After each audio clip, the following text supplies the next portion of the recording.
Hello learners, today we'll learn about object-oriented programming. Now, what do you mean by object-oriented programming?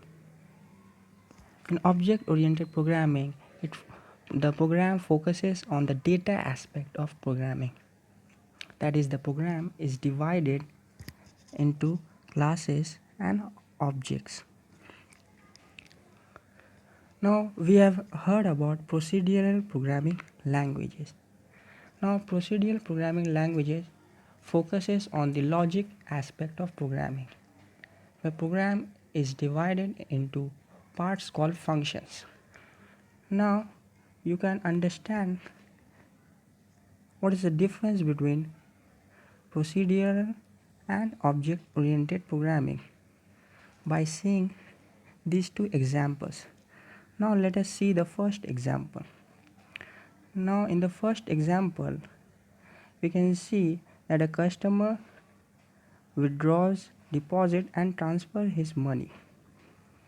And in the second one, the customer also draws money from his account, but in procedural programming, the main function is given on the methods, that is withdraw, deposit and transfer.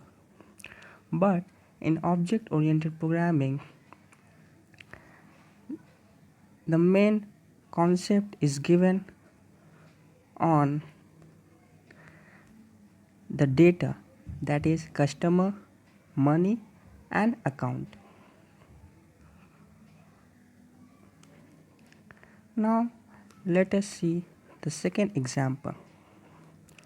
Now in the second example, you can see that in procedural oriented programming, the global data is not shared between the functions, but in object oriented programming, the global data is shared between all the functions in the same class.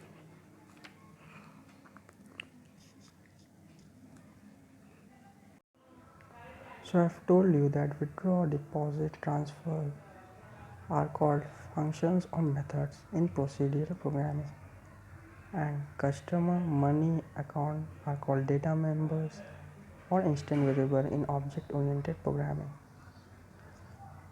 Now let's see this example of a program. I have created a class called bank where there is instance variable, customer, account and amount. Now in the main function, there is an object creation or instantiation of an object. The object name here is OB. Now through the object, I have called the different methods. Now in OOP programming,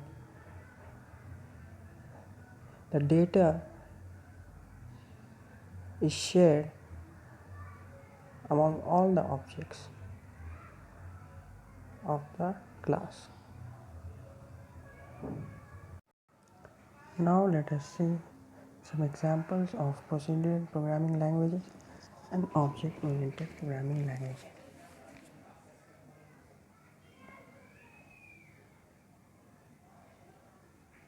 C, Basic, COBOL, Fortran are examples of procedural programming languages, and Java, C++ are examples of object-oriented programming languages. Now, one of the most important thing of this topic is the basic concept of OOPs, object-oriented programming concepts, which are data abstraction, encapsulation, inheritance, and polymorphism. Before understanding these concepts, let us understand what does objects and classes mean. Now, an object is simply an instance of a class.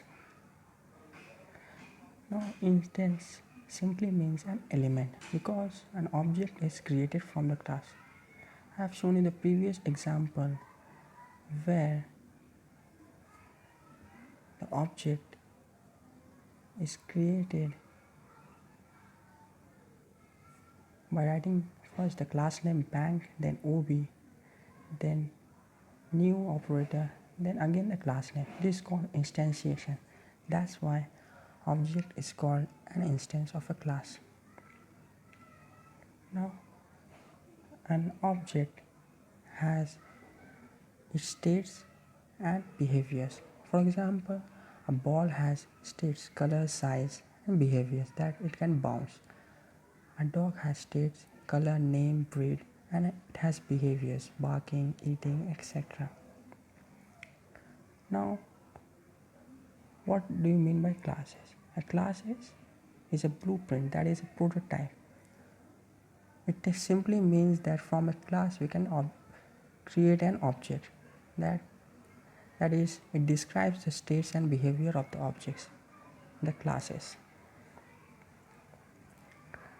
Now, when we see these two images, that is two examples, we can simply understand the classes and objects concept in Java.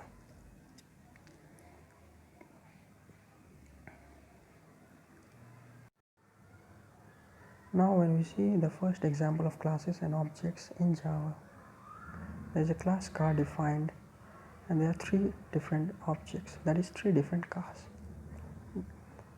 Data members here are model, color and brand, and two methods, speed and size. And these are the values of the data members. Similarly, in the second example of a class person, data members are name, age, city and gender. The methods are eat, study, sleep and play. And these are the values of the data members. I hope you have understood this topic of introduction to object-oriented programming. Thank you.